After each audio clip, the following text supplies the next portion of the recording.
Good evening, and welcome to Saluki Sports View. I'm Curtis WIdeman. Salukis are getting ready to gear up against Memphis this weekend, but it all starts at practice.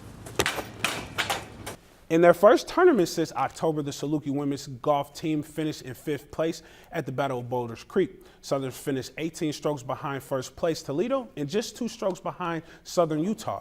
Scooter also mentioned that if he could have one superpower, he would want to fly.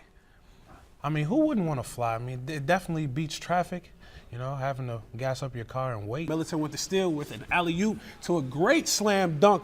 Greek the Freak, he jumps over Tim Hardaway Jr. like it was no problem at all. After plenty of success throughout the regular season, the Saluki swimming and diving team looked to add a conference championship beginning tonight. Southern won the MVC title in 2016, and if they win again this year, it would mark the 16th conference title for SIU.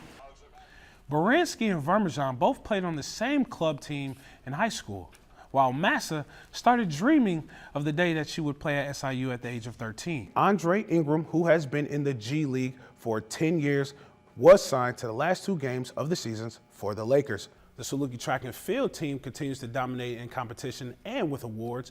Junior thrower Rick Hurley was named Missouri Valley Men's Athlete of the Week as well as Scholar Athlete of the Week. Against the MVC this season, the women's team outperformed 5 of the 6 Valley opponents. Their only loss was to Missouri State back in October. The tournament starts tonight and runs through Saturday the 17th. First in batting averages in the Missouri Valley, number 1 on SIU in walks, 4th in slugging percentages. These are the key numbers of contributors on the SIU softball team that they are putting up. They may only be 3 and 9 years old, but Bryson and Braden Reed of the Johnson City have signed with the Saluki baseball program. Kern and the rest of the Salukis are at Sacramento State currently, and then next weekend they will head to Western Kentucky, and after that they will be at the University of Tennessee for the Tennessee Relays. The men's basketball team looks to keep their 5-game winning streak alive tomorrow night. The Salukis are 4-6 away from home, 8-4 in conference play, and 16-9 on the year.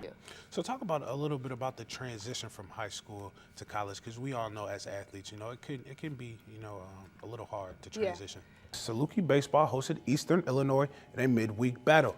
The 2 teams traded runs in the 2nd inning with a home run from Eastern's Dougie Parks. Well, you know, Anthony Bean's little brother, Darius, he's going to have to fill, you know, some pretty big shoes, seeing that Anthony Bean was a pretty great player here at SIU. And with the possibility of rain this weekend, the weekend series against Indiana State will be moved to Friday and Saturday, with the teams playing a doubleheader on Friday at 1 and 3 p.m. The Saluki softball team started their season 7-5 before returning home for the Coach B Classic in March. The field consisted of SIU and the Fighting Illini, Missouri State, and Northern Illinois. Southern struggled to start the tournament, losing 14-1 to Illinois before losing to Missouri State in the same day. Fans at Busch Stadium last night were treated to free baseball, as the Brewers and the Cardinals needed 11 innings to find a winner.